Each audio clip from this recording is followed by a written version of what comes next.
Most people know this car as a time machine that can travel through history at 88 miles per hour. But the real story of the company that built it is even crazier than a Hollywood movie. It is a story involving a violent civil war, a massive FBI sting operation, and a multi-million-dollar drug deal that went horribly wrong. This is the story of John DeLorean. He was the ultimate corporate rock star who decided to bet everything on a dream, only to watch it crash and burn in the most spectacular way possible. This is a business disaster about fame, obsession, and a man who thought he was too big to fail. To understand the disaster, we have to look at where it all started. Detroit, Michigan in the 1920s was the heart of the global car industry. It was home to the big three: Ford, General Motors, and Chrysler. This was the city where John DeLorean was born. His father was a Romanian immigrant who worked for Ford, but because he didn't speak much English, he could never move up the corporate ladder. Watching his father struggle made John obsessed with success. He was a brilliant student who loved technology and eventually earned a degree in industrial engineering. But John's life wasn't just about engines. While he was studying, his parents divorced, and his father became a reclusive drug addict. John was then drafted to serve 3 years in the army during World War II. When he came home, his family was living in poverty. He needed money fast, so he took a job selling life insurance. He hated the work, but it taught him a skill that would define his career. He learned how to talk anyone into anything. He became a master salesman, and that ability to sweet-talk people would eventually become his greatest weapon and his greatest weakness. Eventually, John found his way back to his true passion. He joined a postgraduate program at the Chrysler Institute and landed a job on their engineering team. He used that experience to jump over to General Motors, specifically the Pontiac division.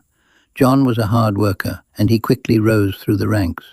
But he had a problem with the way American cars were designed. He loved European sports cars, like Ferraris. He wanted to build something fast and powerful for the American market. At the time, the heads of General Motors weren't interested. They already had the Corvette and the Camaro. They didn't see the point of a new sports car. But John didn't listen. He led the development of the Pontiac GTO. It was a massive risk, but the public absolutely loved it. The GTO was a huge hit, and it officially started the muscle car era in America. Because of this success, John was promoted to the head of the Pontiac division at just 40 years old. He was the youngest person in GM history to ever hold that position. John was now a household name. He appeared in magazines and on television, but he didn't look like a typical car executive. While the other bosses were elderly men in black suits and ties, John grew his hair long, wore sneakers, and left his shirts unbuttoned. He lived a celebrity lifestyle, dating famous models and actresses. He became a maverick in the eyes of the public. GM knew they had a rock star on their hands, so they promoted him again to head their most valuable division, Chevrolet. Chevrolet was struggling with production delays and high costs when John took over. He used his engineering genius to simplify the car designs and speed up the assembly lines. He turned the division around and made it profitable again. But then, he made a move that showed the dark side of his salesman personality. GM wanted him to sell a new compact car called the Vega. John knew the car had massive safety and reliability problems, but he went on TV and told everyone it was the highest quality car ever made. He used his charm to trick the public, and they bought over 270,000 Vegas just because John told them to. By now, John was the vice president of General Motors. Many people thought he would become the president of the entire company, but the other executives were scared of him. They thought he was too unpredictable and that his rock and roll lifestyle was bad for business. John was also bored. He didn't want to sell family sedans anymore. He wanted to compete with Ferrari. In 1973, the tension reached a breaking point. Whether he was fired or quit is still a mystery, but John walked away from the biggest car company in the world to start his own. This was a move that most people thought was insane. For 50 years, no one had successfully started a new car company to compete with the big three. But John was ambitious. He created the DeLorean Motor Company, or DMC. He wanted to build a car that represented the future. He recruited the best designers from Italy and the best engineers from Lotus. Together, they came up with the DMC-12. It was a futuristic sports car with gull-wing doors and a body made of stainless steel. He chose stainless steel because it didn't rust, making the car a long-term investment for the buyer. The problem was that building a car factory costs a fortune. John tried to get funding from the United States, Germany, and Japan, but no one was interested. They didn't think a startup could survive. So John looked for a country that was desperate for jobs. He found Northern Ireland. At the time, the country was in the middle of a violent conflict called the Troubles. There were riots, bombings, and high unemployment. The British government was so desperate to create peace and jobs that they gave John millions of dollars in grants to build his factory in Belfast. John had effectively moved his business into a war zone. Surprisingly, the factory became a place of peace. Catholics and Protestants who were fighting each other on the streets worked side by side inside the DMC plant. In 1981, the first DeLorean rolled off the line. John had proved the world wrong. He had built a car company from scratch. But the celebration didn't last long. As soon as the cars hit the market, the disaster began. The DMC-12 looked like a spaceship, but it drove like a regular sedan. The engine was weak, and the car was heavy because of the stainless steel. Because the factory workers in Ireland had zero experience building cars, the first batch was full of mechanical problems. Then there was the price. John wanted the car to be affordable, but the costs had spiraled out of control. It sold for $25,000, which is about $70,000 today. For that price, you could buy a much faster and more reliable Corvette and still have money left over. To make things even worse, the global economy crashed in 1981.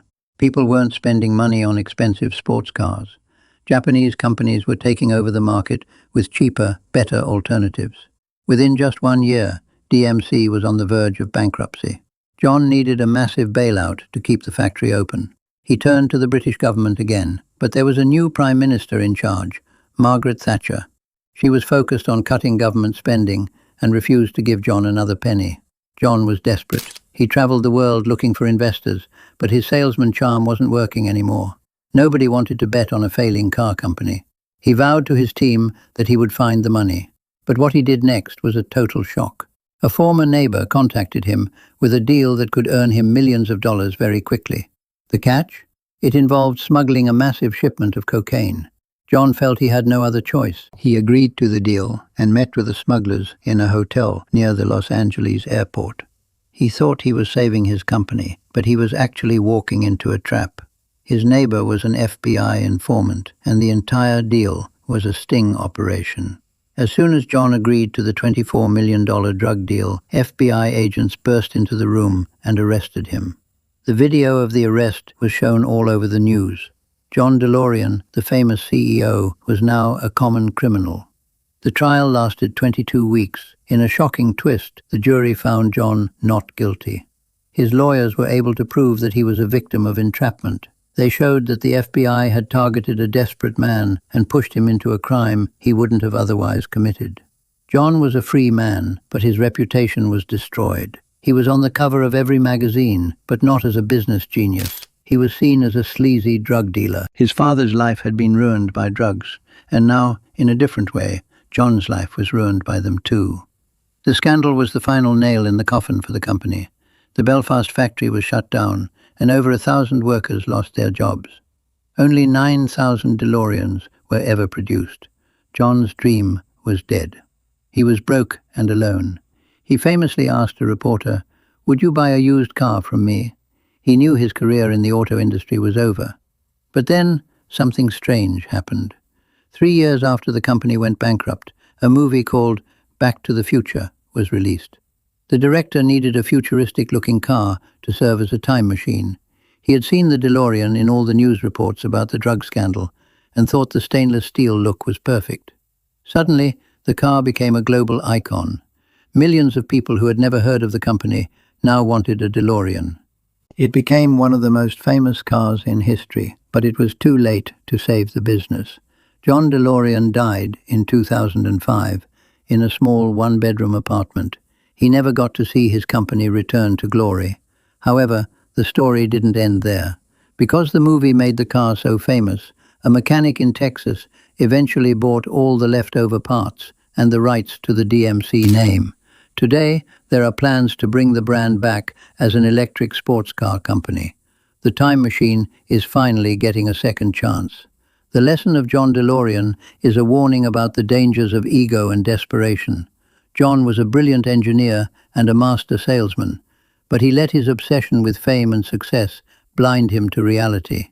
He built a system based on his own personality rather than on a solid business plan. He thought he could talk his way out of any problem, even a $24 million drug deal. He proved that you can build a futuristic car and a massive factory, but if you don't have integrity and a reliable product, the whole system will eventually fall apart. In the world of business, your reputation is your most valuable asset. Once it's gone, no amount of sweet talk can bring it back. John DeLorean wanted to build the car of the future, but he ended up becoming a ghost of the past. He was the craziest CEO to ever run a car company, and his story serves as a reminder that the higher you rise, the harder you fall. You have to be careful what you bet on, because in the end, the numbers always tell the truth. You just have to do it.